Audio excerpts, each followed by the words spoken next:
Chers frères et sœurs, bonjour. Ah qu'il est beau de voir des frères. Ah qu'il est doux et agréable pour des frères d'être ensemble. Fraternité céleste et sainte, ce n'est qu'en Christ qu'on se connaît.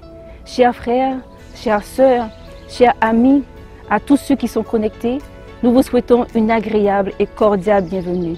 En attendant le moment où nous serons physiquement ensemble, j'espère que nous passerons un bon moment ensemble. Ce moment de culte sera précédé du moment de louange qui, j'espère, servira à l'édification de tous. Ensuite, nous aurons la prédication. Que le Saint-Esprit de Dieu nous soit accordé afin que nous puissions tirer tout ce qui est positif pour notre cheminement, notre avancement, notre vie chrétienne. Et ensuite, le moment sera venu pour réviser la leçon. Certainement, nous a nourris durant toute la semaine. À tous, je vous souhaite un agréable moment de culte et que toute la gloire qui est due soit rendue à notre Dieu qui est merveilleux et qui fait tant de choses dans nos vies. À tous, bon culte et bonne adoration.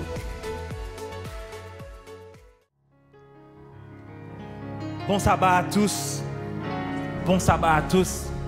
Quel privilège et quelle joie d'être dans la présence du Seigneur. Nous sommes venus ce matin témoigner en chantant, témoigner sa gloire, témoigner ses bienfaits pour nous, par nos chants et par nos louanges. On ne cesserait jamais de donner gloire au Seigneur, car il est bon, il est infiniment puissant et sa grâce envers nous est immesurable, mes frères et sœurs. Donc nous allons profiter de cette occasion de sabbat pour chanter dans l'allégresse, pour chanter dans la joie, car il le mérite. Le Seigneur est bon, il est fidèle, il est tout puissant, il est un guide infaillible, mes frères et sœurs. Donc n'hésitez pas de faire monter, de faire exalter son nom. Nous allons commencer en chantant Hosanna, Hosanna, béni soit le rocher de mon salut. Chantez avec nous, mes frères et sœurs.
de tout mon cœur. Je te loue avec ma voix. Je te loue de tout mon cœur. Je te loue avec ma voix. Je te loue de tout mon cœur. Je te loue avec ma voix. Si je n'ai pas de joie, Je te loue avec mes mains. si je n'ai pas de main, Je te loue avec mes pieds. si je n'ai pas de pied, Je te loue avec mon âme. quand tu reviendras, Je te louerai là-haut. là-haut, là-haut, là-haut, là-haut, là-haut, là-haut, Je te louerai là-haut. là-haut, là-haut, Là-haut, là-haut, là-haut, là-haut. Je te louerai là-haut. je te loue de tout mon cœur, Je te loue avec ma voix. je te loue de tout mon cœur, Je te loue avec ma voix. je te loue de tout mon cœur, Je te loue avec ma voix. je te loue de tout mon cœur. Je te loue avec ma voix. Si je n'ai pas de joie, Je te loue avec mes mains. si je n'ai pas de main, Je te loue avec mes pieds. je n'ai pas de pied, Je te loue avec mon âme. quand tu reviendras, Je te louerai là-haut. Là-haut, là-haut, là-haut, là-haut, là-haut, là-haut. Je te louerai là-haut.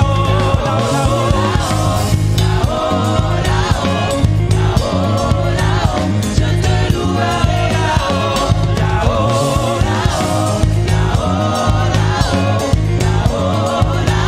Je te louerai là-haut. ton nom éternel.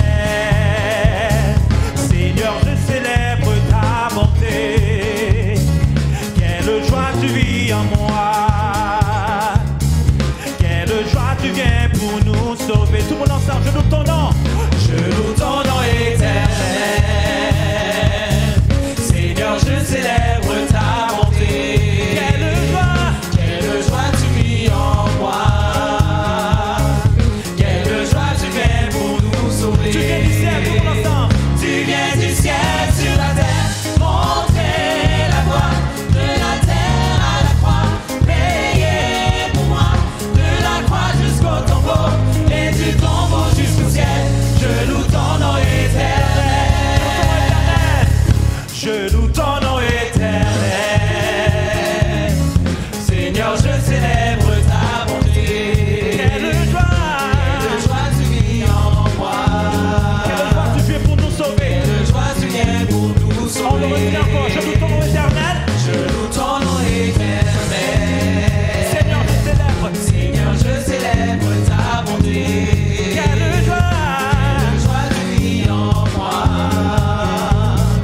Quelle joie tu viens pour nous sauver. tu viens du ciel sur la terre. Tu viens du ciel sur la terre, montrer la voie de la terre à la croix, payer pour moi de la croix jusqu'au tombeau et du tombeau jusqu'au ciel. Je loue ton nom éternel. Tu viens du ciel sur la Tu terre. viens du ciel sur la terre, montrer la voie de la terre à la croix, payer pour moi de la croix jusqu'au tombeau et du tombeau jusqu'au ciel. Je loue ton nom éternel. Je loue ton nom éternel. Je loue ton nom éternel. Je loue ton nom éternel. Je loue ton nom éternel. Je loue ton nom éternel. Je loue ton nom éternel. La foi pour moi. Je loue ton nom éternel. Disons béni soit l'éternel. Béni soit l'éternel. Merci Seigneur. Nous voulons t'adresser nos chants d'allégresse, de joie, car tu le mérites, Seigneur Dieu. Tu es un guide incomparable. À travers toute cette période de pandémie, Dieu nous a couverts. Aucun de nos enfants, aucun de nos aînés sont morts. C'est une grâce, c'est une bénédiction que le Seigneur nous a faite. Donc ce chant nous rassure qu'il y a quelqu'un qui veille sur nous matin, midi et soir, quelqu'un qui se soucie de notre bien. Donc c'est ce chant que nous allons chanter. Je connais un guide infaillible qui constamment veille sur moi. Conduit par toi, céleste guide, je me dirige vers les cieux. Là où je serai, chanter et faire monter la gloire à Dieu. Amen.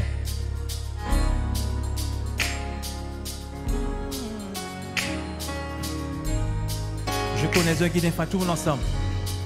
Je connais un guide infaillible qui constamment veille sur moi. Sur ses pages, poursuit paisible la sainte course de la foi. Conduit par toi, céleste guide. Je me dirige vers les cieux et mon sentier sous ton égide devient toujours plus radieux. Parfois est bien obscur, sans un seul rayon lumineux. mais quand mon corps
papa, jusqu'à la fin de la veillée.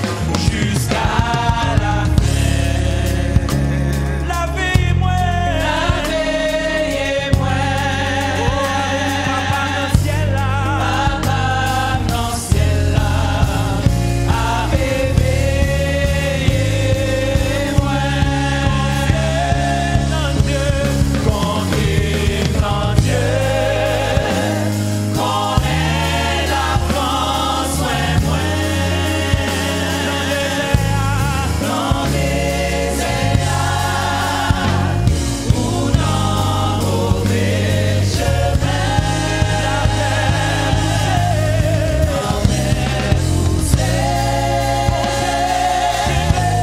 bon Dieu qu'aimé, Papa dans le ciel là. dans le ciel là, a réveillé moi. Canon mais pas bien pour Dieu à faire. Route la gâtue, et nage au couvre-moi. Berger, regardez le mouton jusqu'à la fin. Berger à garde des moutons jour la fin. Après mon sac, Na ouais, ciel là.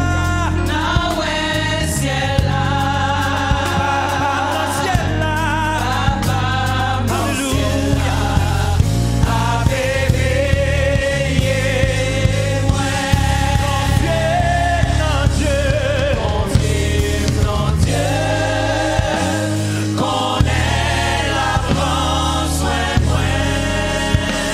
Dans les airs. Dans les airs, Yes, sir.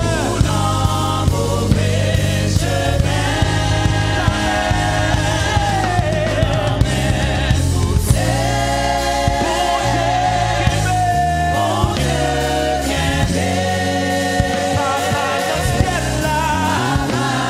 dans le ciel là, a réveillé moi. Dans Dieu, Alléluia. connais l'avance, ouais, moi.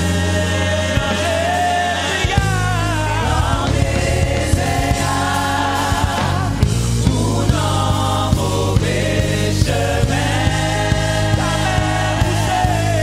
l'emmène pousser. Bon Dieu qu'aimé, Papa dans le ciel là. Papa dans le ciel là, a réveillé moi. Papa dans le ciel là. Papa dans le ciel là, Alléluia. a réveillé moi. Papa dans le ciel là. Papa dans le ciel là, Dernière fois tout le monde. a réveillé moi. Papa dans le ciel là. Papa dans le ciel là, a réveillé moi.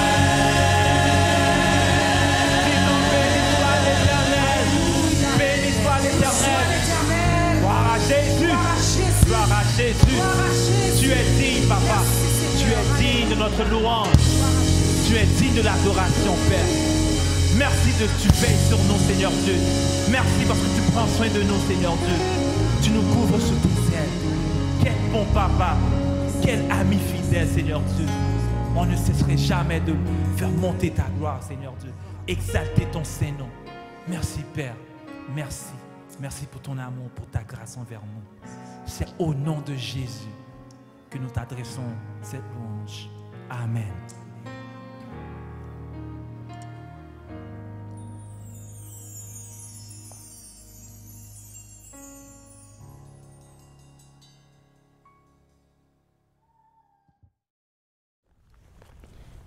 Chers frères et sœurs, chers amis, bonjour.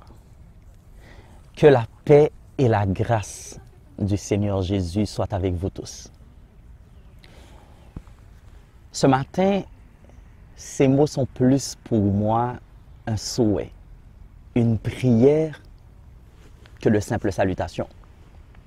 La raison, c'est parce que de paix et de grâce, actuellement, en ces temps, nous en avons réellement besoin.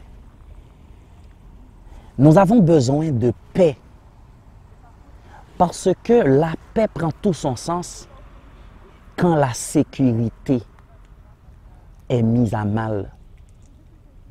Et quand je parle de sécurité mise à mal, nous sommes dans la bonne période. Presque toutes les personnes qui connaissent Haïti, le 23 juillet 2021, doit dire quelque chose. Un homme se trouvant dans l'un des types de maisons les plus sécurisées de la planète, à savoir le demeure des présidents, qu'est-ce qui lui est arrivé? De chez lui étant, des gens sont entrés, l'ont assassiné et sont sortis indemnes. Donc, si on croyait que la sécurité était au rendez-vous dans notre quotidien, il nous faut repenser à cela plusieurs fois. Mais parlant d'insécurité, on peut se dire, ben ça a eu lieu en Haïti, ça a lieu dans les petits pays. Si on ne veut pas penser au fait que c'est arrivé aux États-Unis, c'est arrivé à Kennedy, mais on va dire que c'est un peu lointain. Mais mes chers amis, l'insécurité réelle, véritable, c'est-à-dire cette insécurité qui nous pénètre et nous rend dangereux pour nous-mêmes et pour les autres, cette insécurité-là, il y a tellement longtemps que nous l'avons invitée chez nous. C'est une insécurité qui est passée à travers la grande porte. Elle n'a pas fait intrusion chez nous. C'est nous qui l'avons accueillie. On a même été la chercher. Et maintenant, elle est rendue chez nous. Dans nos portables, dans nos tablettes, dans nos postes de télévision. Hollywood instruit nos enfants et nous instruisent aussi. Voilà, mes chers amis, on vit dans un monde insécure. On vit dans des temps d'insécurité.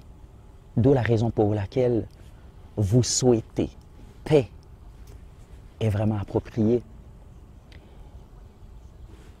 Et puisque j'ai décrit combien l'immoralité est une forme d'insécurité qui sévit chez nous, parlant d'immoralité, nous vivons dans un monde on ne peut plus immoral. Je n'ai même pas besoin d'étaler là-dessus. Essayez de vous convaincre, c'est enfoncer une porte ouverte.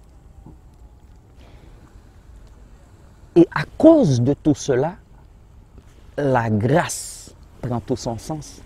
Parce que les Saintes Écritures disent, là où le péché abonde, la grâce surabonde. Et par rapport à l'insécurité sous plusieurs formes, des formes généralisées qu'il y a, la grâce encore a davantage de sens car il faut penser à la grâce, non pas pour nous tout simplement, mais pour que nous en ayons assez de sorte que nous puissions en donner à ceux qui nous font de la peine. Et quand on parle de grâce, qu'est-ce qu'il faut comprendre? Il faut comprendre qu'il y a une transgression dont le jugement est déjà prononcé. Le jugement, c'est la condamnation. Et puisque cette transgression-là mérite condamnation, à ce moment, si on veut éviter la voie de la condamnation, il faut faire appel à la grâce. L'année dernière, on a eu George Floyd. Un policier direct a mis le genou sur son cou jusqu'à ce qu'il trépasse. Puis on était indignés comme pas possible, j'espère le monde, mais en tout cas la communauté noire. Mais récemment au Québec, un policier a mis son genou sur le cou d'un jeune noir en face d'une école. Quand l'action est condamnable, c'est-à-dire le jugement est déjà prononcé, de grâce, il faut en parler. D'où la raison pour laquelle je réitère mes propos. Que la paix et la grâce du Seigneur soient avec vous. Ce matin, mes chers amis, la grande question que je me pose, c'est est-ce que je dois vous amener un nouveau message ou est-ce que je dois vous parler à nouveau d'un message que vous avez déjà reçu? Autrement dit, avez-vous besoin d'apprendre des choses nouvelles ou avez-vous besoin d'entendre à nouveau des choses déjà apprises ou plutôt déjà entendues? Il faut que je dise tout de suite que les deux ont leur place. On peut parler d'apprendre des choses nouvelles et la raison est toute simple. C'est parce que dans la parole de Dieu, mes chers amis, il y a toujours des choses nouvelles et il y en aura toujours. La raison est simple, c'est parce que les Saintes Écritures disent d'elles-mêmes de la parole que la parole est vivante. Et puisque vivante, elle se révélera toujours à nous. Et à chaque jour, elle sera de plus en plus nouvelle, dépendamment de la situation que nous sommes en train de vivre, dépendamment de l'expérience que nous sommes en train de vivre, la chose que nous sommes en train d'expérimenter, cette parole sera toujours nouvelle. Mais mes chers amis, les Saintes Écritures aussi disent qu'il n'y a pas un nouvel évangile. Grâce soit rendue à Dieu, il n'y a qu'un seul. À ce moment, il n'y a pas de possibilité de se mélanger. Il y a juste un seul évangile. Le devoir que nous avons à ce moment, c'est de le connaître. Mais l'autre considération aussi a tout son sens. Est-ce qu'il faut reprendre des messages que vous avez déjà entendus? Cette considération a tout son sens quand nous essayons de comprendre cette approche pédagogique stipulant qu'il faut répéter des choses pour arriver à un apprentissage effectif. Donc, moi, il me prend aujourd'hui l'envie de répéter pour vous, de préférence, des choses que vous avez déjà entendues, dans l'espérance que la répétition de ces choses va contribuer en quelque sorte à leur apprentissage. Disons rapidement le verset que nous avons retenu pour réfléchir aujourd'hui autour du thème. Le thème étant la compréhension. Lisons le verset. Le verset se trouve dans Romains 12. Dans Romains 12 au verset 2 notamment, voilà qu'est-ce que nous lisons. Ne vous conformez pas au siècle présent, mais soyez transformés par le renouvellement de l'intelligence afin que vous discerniez quelle est la volonté de Dieu, ce qui est bon, agréable et parfait. J'aime ce texte, mes chers amis. Dans ce texte, toute la réflexion qu'on va partager s'y trouve. La première chose, on a parlé tantôt d'évangile. On a dit qu'il n'y a pas un nouvel évangile. Mes chers amis, savez-vous l'évangile? Savez-vous la bonne nouvelle? Reprenons quelques textes. Jean 3, verset 16.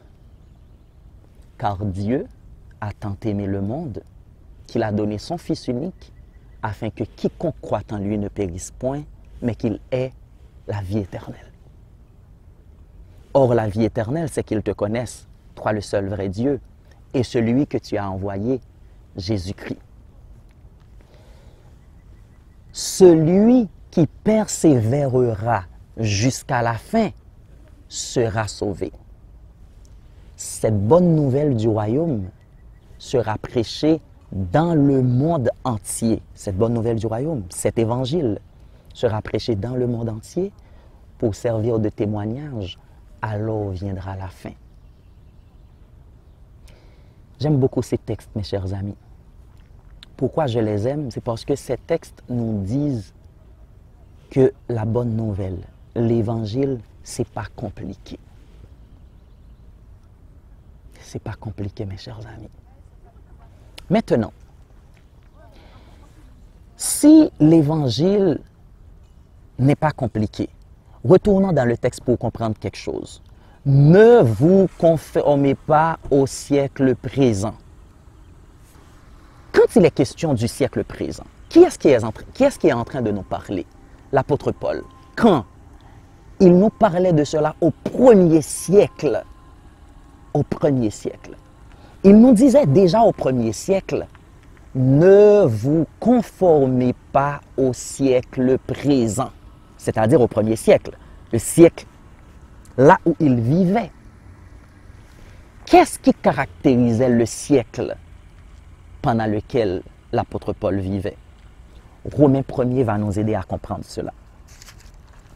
Dans Romains 1er, mes chers amis, voilà qu'est-ce que nous pouvons lire. Rendu au verset 18, Paul commence à nous décrire la situation qui sévissait dans le siècle où il a appelé le siècle présent. Il dit ceci, la colère de Dieu se révèle du ciel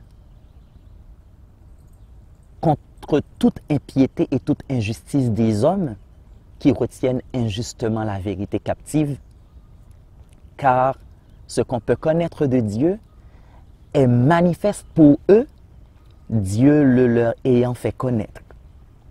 En effet, les perfections invisibles de Dieu, sa puissance éternelle et sa divinité se voient comme à l'œil nu, comme à l'œil, depuis la création du monde, quand on les considère dans ses ouvrages. Ils sont donc inexcusables, puisqu'ayant connu Dieu, ils ne l'ont point glorifié comme Dieu, et ils ne lui ont point rendu grâce. Mais, ils se sont égarés dans leurs pensées, et leur cœur sans intelligence a été plongé dans les ténèbres. Normalement, je devrais lire tout le texte, mais je vais m'arrêter là pour lire une dernière petite partie là-dedans. Au verset 22, il dit, « Se vantant d'être sages, ils sont devenus fous. » Et puis, il va décrire dans les versets plus bas, je paraphrase pour vous, dans les versets plus bas, il va dire qu'est-ce qu'ils vont faire. Il va décrire l'impiété, ça signifie, vous voyez, la piété qui signifie le rapprochement de Dieu, mais ça c'est le rejet de Dieu, l'apostasie. Et puis il va décrire aussi l'homosexualité, l'immoralité sous toutes ses formes, etc. Ça c'est le monde du siècle où Paul parlait quand il disait ce beau verset 2 du chapitre 12 du livre de la lettre adressée aux Romains. Il disait qu'il ne fallait pas se conformer à ce siècle-là, ce siècle où il y avait ces choses. Mes chers amis, retenez quelque chose avec moi. Dans ce siècle, il disait, ces gens qui se croyaient intelligents, sages, qui se croyaient tout comprendre, intelligence, cette faculté de comprendre, de transformer aussi, mais fondamentalement de comprendre. Comprendre pour transformer, comprendre pour modifier, comprendre pour s'adapter, mais comprendre. L'intelligence. Il dit ces gens qui se sont crus intelligents, ces gens sont fous. Autrement dit, ils sont mélangés. Et qu'est-ce qui arrive parce qu'ils sont mélangés? Ils commettent toutes sortes de choses parce que leur sens est réprouvé. Ils commettent toutes sortes de choses. Paul disait déjà qu'il ne faut pas se conformer à ce siècle-là, à ces tendances-là. Qu'est-ce que nous voyons aujourd'hui, mes chers amis? Qu'est-ce que nous voyons aujourd'hui? Il continue. Avant de continuer dans le texte, je vais vous faire remarquer quelque chose. Mes frères et mes sœurs, ça me peine de voir que jusqu'alors, l'un des grands problèmes que nous avons, c'est le problème de la compréhension. Le problème de la compréhension, mes chers amis. Alors que la compréhension, comme nous sommes en train de regarder là, la compréhension est fondamentale pour nous tous. Et d'ailleurs, si je devrais donner un titre au message d'aujourd'hui, je l'appellerais « Les 3 C de l'urgence de la fin des temps ». Je l'appellerai ainsi, « Les 3 C de l'urgence de la fin des temps ». Nous avons nous nous laissons, je ne sais pas est-ce que je dois dire nous avons un problème de compréhension ou est-ce que nous nous laissons piéger dans l'incompréhension, mais c'est ce qui arrive. Et au lieu d'essayer de juger, faisons état des choses. Mes chers amis, je répète Narada disant, il faut apprendre pour connaître. Connaître pour comprendre et comprendre pour juger. Cette déclaration donne tout son sens, toute sa place à la compréhension. Parce que, avant la compréhension, il y a des actions qui viennent. Il y a l'apprentissage qui vient avant. Il faut apprendre. Et nous savons que pour apprendre, ben, il y a de façon basique deux moyens. Soit c'est par comme l'enseignement. On peut soit s'enseigner soi-même si on est autodidacte ou apprendre de quelqu'un d'autre. Par l'enseignement. Et deuxièmement, par l'expérience. De façon basique. Il y en a plein d'autres, mais je cite la base. Il y a des actes, c'est ça que je suis en train de dire, qui viennent avant la compréhension. Il y a l'apprentissage. Il y a l'apprentissage. Et dans la vie du chrétien, l'apprentissage est fondamental. Dans les 4 évangiles, si vous essayez de regarder les dernières paroles de Jésus adressées avant de monter au ciel, il y a quelque chose que vous allez constater. Jésus a donné un mandat à tout un chacun d'apprendre. D'apprendre. On peut dire aussi d'enseigner, mais moi je les mélange. D'apprendre. Parce que pour enseigner, il faut apprendre. Jésus a donné ce mandat. Enseigner et apprendre. On peut le regarder d'ailleurs. J'ai fait ma petite recherche pour partager ça avec vous. Dans Matthieu, par exemple, dans Matthieu 28, vous le connaissez très bien. Dans Matthieu 28 déjà, les versets 19 et 20, allez, faites de toutes les nations des disciples, etc. Baptisez-les, enseignez-les. L'apprentissage, l'enseignement. Dans Marc, la même chose est répétée. Dans Luc, on va voir encore, c'est la même chose. Quoique Christ insiste sur ce sur quoi je parlais avec vous, la compréhension. Christ va mettre cet aspect-là. Il va dire dans ses dernières paroles, êtes-vous toujours, n'avez-vous toujours rien compris? Christ va poser cette question alors qu'il nous invite à apprendre. On va même voir Jean, c'est la même chose dans Jean 20, verset 21. Christ va revenir alors qu'il parle d'enseignement, mais il ajoute cet élément. N'avez-vous toujours rien compris? N'avez-vous toujours rien compris? Mes chers amis, donc l'apprentissage vient avant. Il dit, il faut apprendre pour connaître. La connaissance arrive. La connaissance, mes chers amis. Je pense à tellement de beaux textes parlant de la connaissance. Vous sondez les Écritures parce que vous croyez avoir en elles la vie éternelle. Ce sont elles qui rendent témoignage de moi. Il y en a qui disent, mon peuple meurt faute de connaissance. Il y en a qui disent, dès ton jeune âge, tu connais les saintes Écritures qui peuvent te rendre sage à ça. Il y a tellement de textes qui parlent de la connaissance. Et même, il y a tout un livre qui est dédié à la connaissance. Ben, je dis tout un livre, je pourrais en parler de 2 ou plusieurs, mais je vais parler fondamentalement du livre des Proverbes, le livre de la sagesse, de la connaissance, de l'intelligence. Mes chers amis, il faut apprendre pour connaître. Connaître pour comprendre. Voilà, on parlait de compréhension. N'avons-nous rien compris? Mes chers amis, pendant l'été, j'ai eu l'opportunité de recevoir beaucoup de bouquins. Comme j'en ai amené quelques-uns, on m'a donné Le Monde d'Ellen White.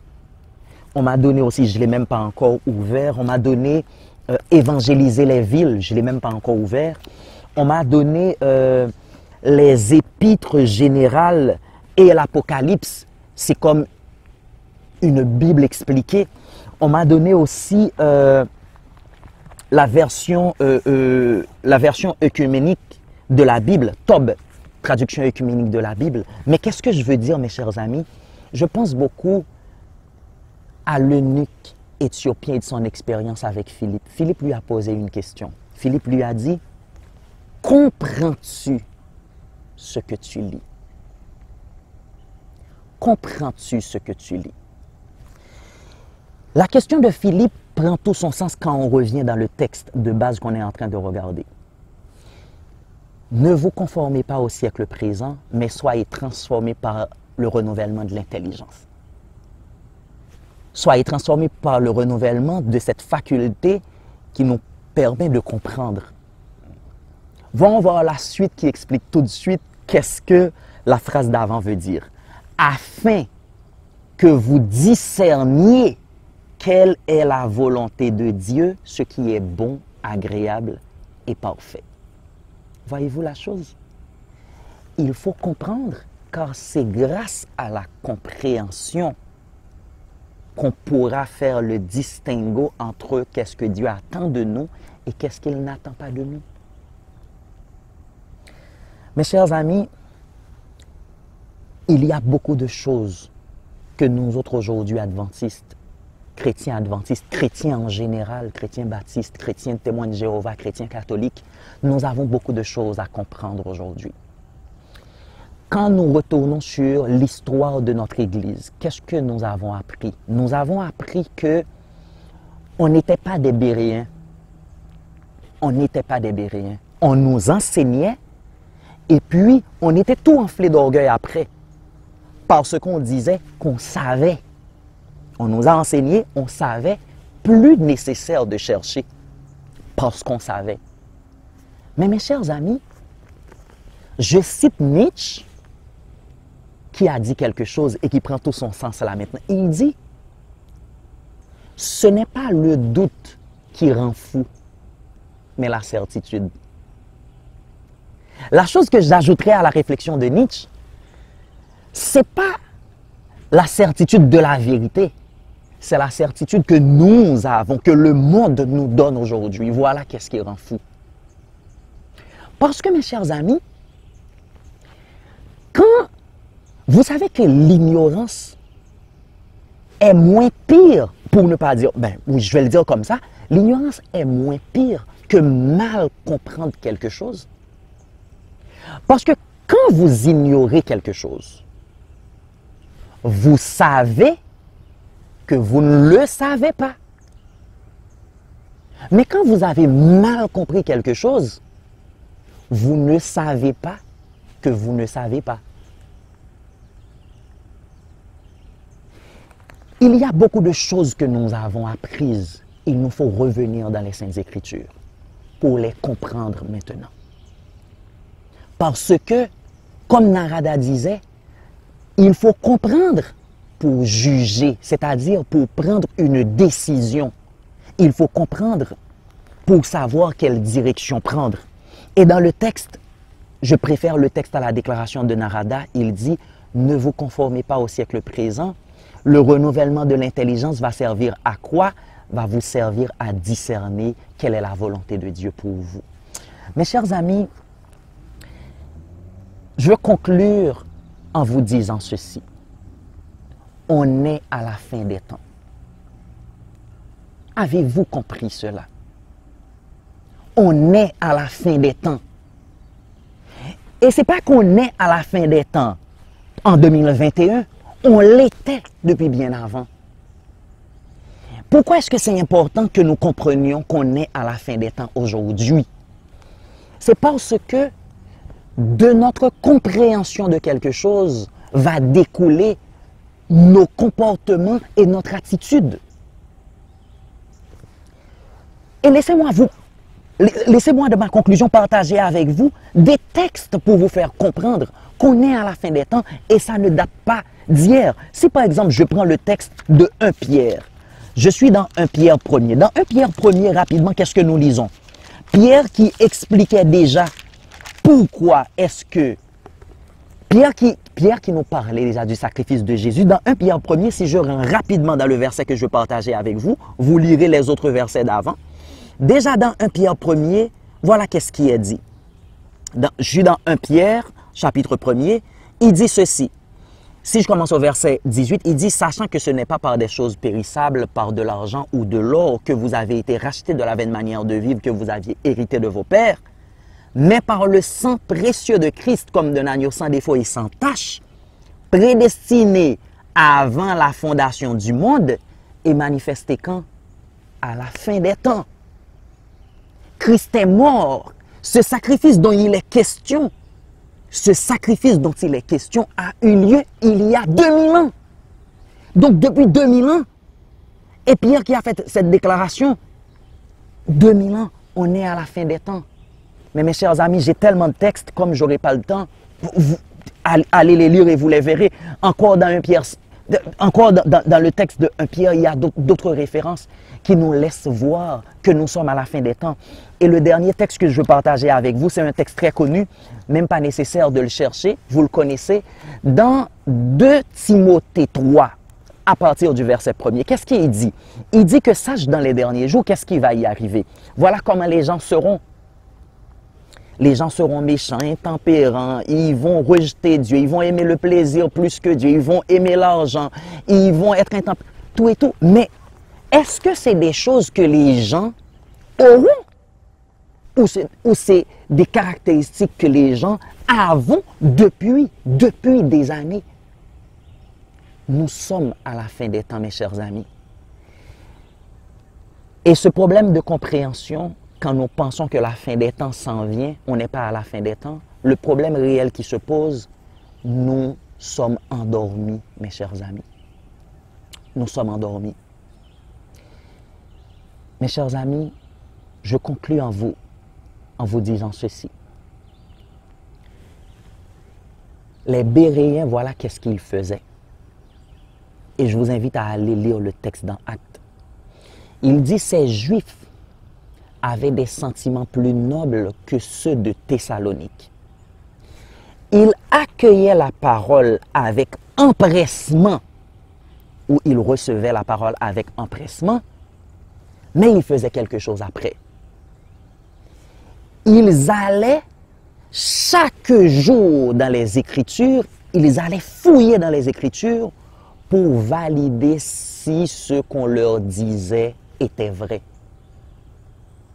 Faites-vous cet exercice, mes chers amis. Validez-vous si tout ce qu'on vous a enseigné, c'est vrai.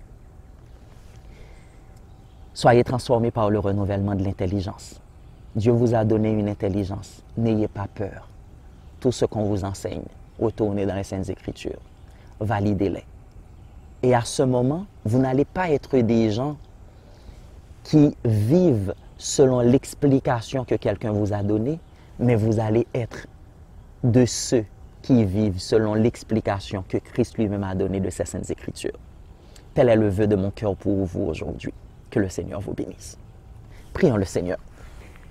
Père éternel, merci de nous avoir donné le privilège de nous approcher de toi en ce sabbat matin.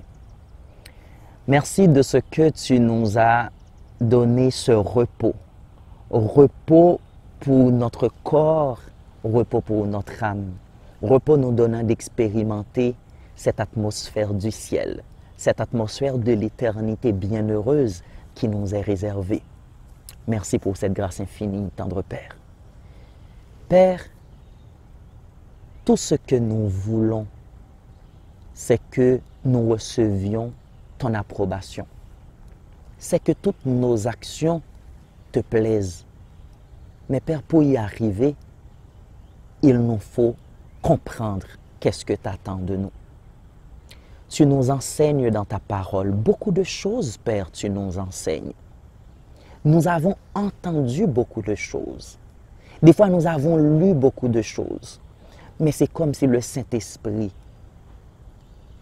non par la bouche d'Étienne cette fois, mais dans notre entendement, nous pose la question. Est-ce que nous avons compris ce que nous avons lu? Est-ce que nous avons compris ce que nous avons entendu? Puisses-tu, Père, nous donner d'avoir ce désir, ce sens, d'utiliser notre intelligence pour comprendre ce qu'on nous a toujours enseigné, de sorte que nous ayons une autre attitude, d'autres comportements vis-à-vis de toi, vis-à-vis des autres autour de nous. Jésus, quand il nous apprenait à prier, avait demandé que ton règne vienne. Les anges, quand ils entendaient Jésus partager le message de l'Apocalypse, disaient « Viens Seigneur, viens Seigneur Jésus ». Père, mais nous aujourd'hui, nous ne disons pas « Viens » dans nos prières. Nous n'avons pas cet engouement de te voir revenir parce que nous n'avons pas bien compris que ta venue peut se faire à n'importe quel moment. Nous attendons encore des signes. Mais est-ce que les signes, ce n'est pas toi qui nous les as enseignés, mais avons-nous bien compris l'expression de ces signes? Donne-nous cet entendement, donne-nous de la compréhension. Puisses-tu, en ce moment, alors que nous te demandons de nous éclairer l'esprit, puisses-tu nous toucher le corps à nous qui sommes malades et de nous donner la guérison. La paix à nous qui sommes troublés. Ta grâce, car tous on en a besoin. C'est notre condition de salut. Dirige nos cœurs à t'aimer, à te servir. Bénis tes enfants qui entendent ta parole. Et puisse cette parole leur transformer la vie, comme ton esprit nous transforme l'intelligence, pour mieux comprendre tes attentes pour nous. C'est au nom de Jésus que nous t'avons réclamé toutes ces grâces. Amen. Chers frères, chères sœurs, chers amis connectés, j'espère que vous avez passé un bon moment parmi nous, que tout ce qui a été dit vous a édifié et que vous êtes prêts pour affronter cette nouvelle semaine qui va commencer. Merci au prédicateur du jour, merci à vous qui êtes venus. Nous espérons vous avoir parmi nous très bientôt. Passez une agréable semaine sous le regard de Dieu. À bientôt!